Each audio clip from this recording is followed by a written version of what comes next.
Oh yeah, football business, quarterfinal business, man.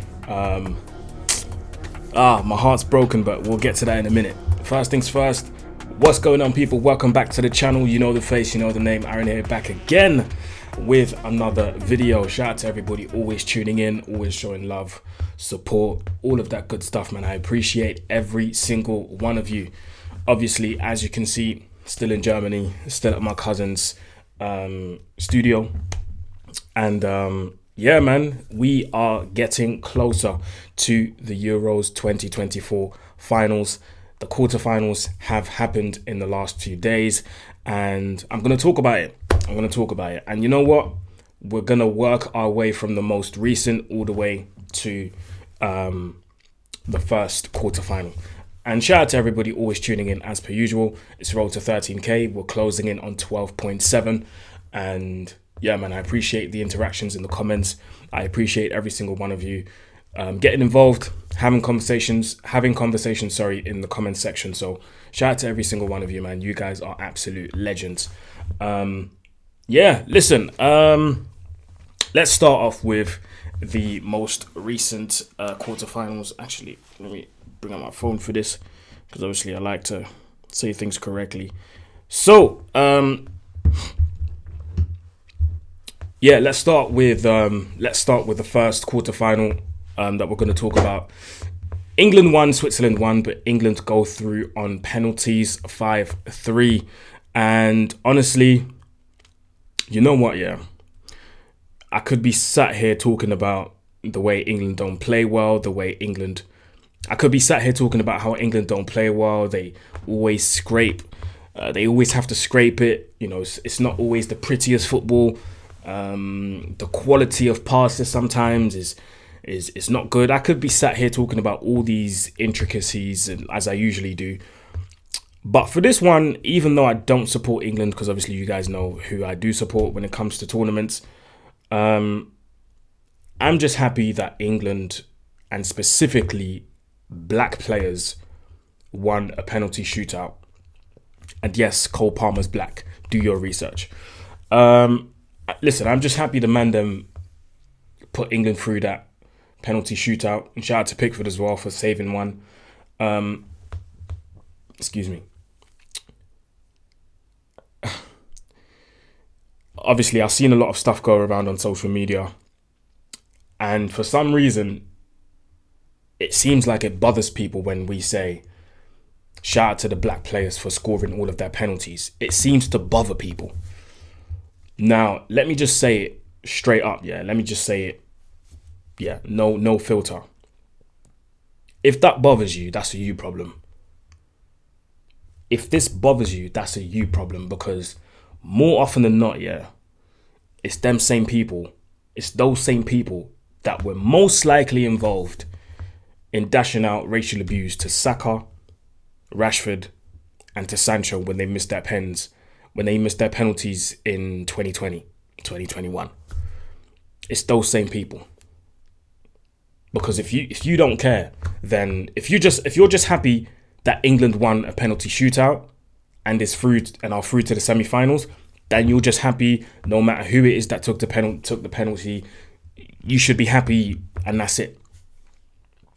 But if you're bothered, take a deep look in the mirror and ask yourself a few questions.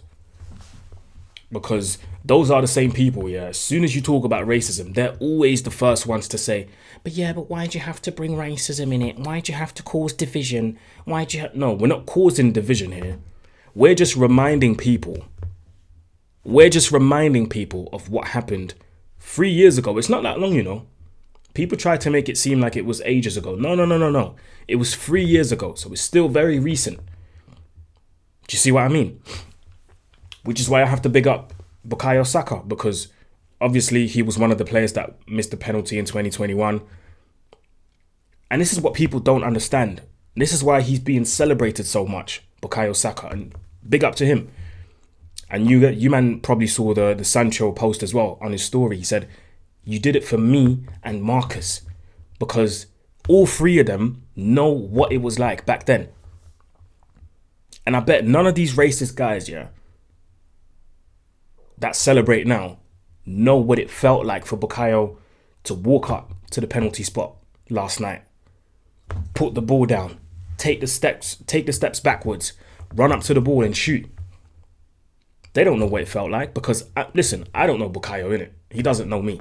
But I can guarantee you to 90% that when he was standing in front of the goalkeeper, when it was him against Jan Sommer, I guarantee you to 90% those images of 2021 were flashing before his eyes.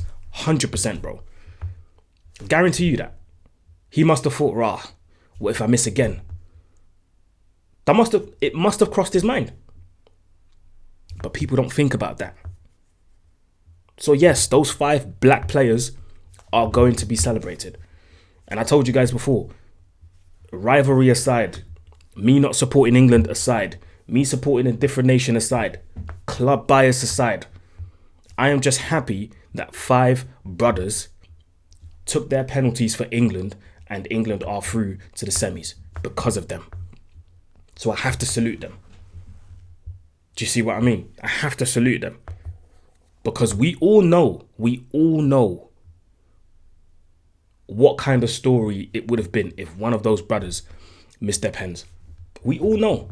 And the fact, and I've heard a few people say it before, and I'm going to say it again for you lot. The fact that you kind of have to be scared of what could be or what could happen if one of those black players had missed their pens. The fact that you have that little fear is wrong. You should be able to miss a penalty and be like, you know what? It happens.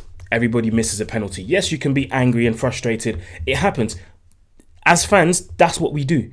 But I shouldn't be sat here, be scared for Saka or Trent, Tony, Palmer, or any of those guys to miss a penalty and think, rah, what's going to happen if I go out? Bruv, I need to lock down my social media, you know. I need to log off social media. Damn, what's gonna happen to their social media? What's gonna happen to their mental health? Like, what? We shouldn't be thinking about these things. So yes, we're gonna talk about it, whether people like it or not. Do you know what I mean? So the fact that we talk about 5 black players and we, you know, mention the racism topic again, and it bothers people. That's a you problem. You need to look at yourself. But anyway, man, shout out to England and shout out to the 5 black players for scoring all of their pens and making it through to the semis, man. And yeah, listen, Switzerland, from the moment you let your centre-back take the first penalty, there's a problem in it. That's all I have to say. That's all I have to say. But England, they're still in the tournament, man. Still in the tournament. So let's move on to the next game that happened. Actually, I should have started with Netherlands against Turkey. Rah. But anyway, Netherlands 2, Turkey 1. And I feel for Turkey, man. I feel for Turkey because throughout this whole tournament, they've shown some amazing stuff. They played some beautiful football. The fans have shown a lot of passion. The fans have made a lot of noise in the streets of Germany, in the stadiums and stuff, and we've discovered a wonderful talent in Arda Güler. And I said before the tournament, I can't wait to see more of Arda Güler in this tournament. And boy, have we seen a lot about Arda Güler, and he has such a promising future in football. From the moment you're heavily left-footed, but you're able to put in such a beautiful weighted cross with your weaker foot to go 1-0, to go up 1-0 against Holland, you know what time it is, bro. You know exactly what time it is. But I would say that overall, as a team, I think Holland just had more quality even coming off the bench. It may not have been the best of the best or the creme de la creme, but it was enough good quality to get past Turkey. And yeah, they showed a lot of resilience, and I was a bit worried about Holland, and I predicted them to lose actually, but I was a bit worried about Holland. I was like, are they really going to do this? You know, with the tenacity and the passion and the emotions that Turkey play with and the fans behind them. I was like, this might be a bit too much for them, but yeah, listen, they done their job well, man. They shown resilience, they shown mental strength to get through it. Do you know what I mean? So Holland, yeah, man, congratulations to them. First time they're reaching a semi-final of a European competition or European Cup. No, let me say that again. First time they're reaching a semi-final of a Euros since 2004. So it's going to be interesting, man. It's going to be interesting. Obviously now they're up against England. That should be a very interesting matchup because both teams know each other very, very well. Obviously a lot of players from Holland play in the Premier League. Some of them play in Italy. But yeah, mainly obviously you've got that Premier League connection. So it's going to be very interesting to see how these teams are going to play against each other. And yeah, one of those teams will be in the final. So listen, I'm looking forward to seeing that, man. Looking forward to watching that. Let's move on to the other games. Portugal 0, France 0. And obviously France went through on penalties. And what did I tell you guys? Did I not sit here and say that France were going to do this exact same thing all the way to the final? It doesn't have to be pretty. It doesn't have to be the most scintillating football. No. They will 1-0 themselves or penalty shootout themselves to the final. And that's what I think they will do against Spain as well. Unless, and we'll get to Spain in a minute, unless Spain absolutely play them off the park. Then obviously you can say otherwise. But this is what France do, man. And Portugal, I am beyond disappointed in Portugal. Beyond disappointed in Roberto Martinez, and I'm beyond disappointed in the individuals of their team. Beyond disappointed. Let's start with Roberto Martinez. Roberto Martinez got it all wrong. I believe in his head he probably thought he's got this huge squad and he's just going to make it work because he's got that squad. But what he forgot is this Ronaldo conundrum. Now, a lot of people on social media the next day when Portugal got kicked out said, don't blame Ronaldo. Ronaldo's still a winner. He's got a winning mentality and he's got this and he's got that and he's got desire to win. Nobody ever questioned Ronaldo's desire to win. Nobody ever questioned Ronaldo's mentality. We know he's got it.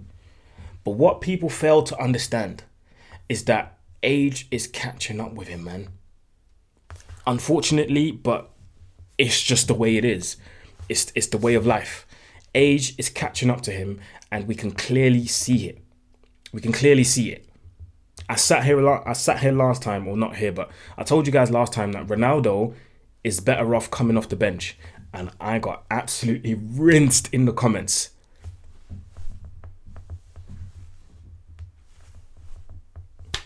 Zero goals in this Euros tournament. When he's not scoring, unfortunately for the team, he is a passenger. And that is to the detriment of the team. Portugal have so much quality on the field, on the pitch, on the bench. I said it before, you're better off letting Cristiano play for the last 20 minutes and you're spamming in bare crosses. One of them, he's going to finish them. One of them. And then you can celebrate and then Ronaldo has his goal and all of that stuff. Cool. But when he's playing every single game from start to finish, bro, there's a problem. There's a problem. And you can't say that this is hate. You can't say, this guy's hating on Ronaldo. It's a fact. You can see it. He played every single game from start to finish and couldn't affect the game in any way, shape or form. At this point, it's not even an opinion anymore. It's just a fact. There's way too much quality in this Portugal squad to be just focusing on Ronaldo, 39-year-old Ronaldo. I'm sorry, but I'm just looking at the facts in front of me, and he's coming out saying he wants to play in the World Cup 2026. Okay, fair enough, but Roberto Martinez, changes have to be made. Otherwise, Portugal will just keep doing what they've done in these Euros. And again, the squad is such a beautiful squad, packed with talent. But look at the football they're playing, man. And this is the result when you come up against a France that is committed to just shithouse themselves to a final. This is what happens. Whereas if you let Portugal play without Cristiano for at least 70 minutes, fluid football. We've seen the differences before. We've seen it before. Don't act like we've never seen it before. We've seen it before.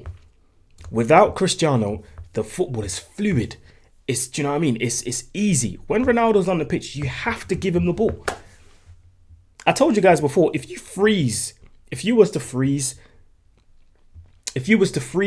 images of how many times Ronaldo's in the box doing this, and then the ball gets actually crossed in because it has to go to him, bro, you'd be sat there with 15 frozen images. At least 15. But the ball doesn't always stick. Sometimes when he tries to dribble, he gets dispossessed. But who's going to tell him anything? He's Cristiano. You can't tell him off. And that is a problem. So, yeah, man. And last but not least, the heartbreaker. Spain 2, Germany 1. Oh, my God. I remember I was watching the game, yeah, and when that 2-1 went in for Spain, I remember just bro, I can still see it. When that 2-1 went in, yeah, obviously fantastic goal from Marino as well, by the way. When that goal went in, I couldn't believe it, bro. I couldn't believe it. I just sat, because I was standing up the whole time because I was nervous. I just dropped onto the sofa, bro. I just dropped onto the couch and I was like, rah, this can't be happening. And I think that's when I knew, like, okay, it's done. But one thing I'm gonna say about Germany is the following. I'm absolutely proud of this team, man. I'm absolutely proud of what they've done to go from not going out the group stages and, you know, scraping it out the group stages in Euro 2020 and then getting knocked out by England, from having this spell of almost 8 years of horrible football, to go from that to what we've seen during these Euros. I've got to give credit to the team. Obviously, the fans played a huge part. But most importantly, shout out to Nagelsmann. Julian Nagelsmann, I will give this guy so much credit for reuniting this team, yeah, and reuniting the fans with the team. You've got to remember, for 8 years, it was a hard watch. It was tough watching Germany, you know. And not just during tournaments, even in the Nations League. We just came off a 6-0 slapping against Spain not too long ago. To go from that with somewhat the same players, to mold them into something completely different and see what we saw these Euros, I've got to give him huge credit. Do you know what I mean? Nagelsmann, I'm glad he extended his contract, and I'm glad we still got him till the World Cup 2026, because the guy's doing an incredibly amazing job. Incredibly amazing job. And yeah, it hurts in the moment, but of course, these things happen. Sometimes you win, sometimes you lose. And Spain was the deserved winner. They were the deserved winners, but it's promising. What we've seen is very promising. Now, obviously, in a few years' time, we'll have to do it without the likes of Manuel Neuer, without the likes of Thomas Müller, and obviously without Toni Kroos, who retired. But there's more talent coming through. Do you know what I mean? We've seen the likes of Florian Wirtz, we've seen the likes of Jamal Musiala, and we've seen other players that have stepped up. Joshua Kimmich has stepped up big time during this tournament. He was heavily criticised in his country for a long time because people were like, where is this world-class player that he claims to be? Where is this mentality that he claims to have? Well, we saw it in this tournament. He has been absolutely incredible. So, listen, it's promising for the next few years, man. And I believe World Cup 2026 we'll have a good one. And I'm looking forward to it, man. I'm honestly looking forward to it. But yeah, man, listen, that was it. Let me know what you think in the comment section below. Like, share, comment, subscribe, all of that good stuff. And yeah, listen, I will see you very soon. got some exciting stuff coming up. I keep saying it, but it's actually very exciting. Next week, by this time next week, I'll have something very exciting coming up. So make sure you keep your eyes locked on my channel. And yeah, got an exciting vlog coming as well. So yeah, like, share, comment, subscribe. Let's roll to 13K. And I'll see you next time, people. I'm out. Peace.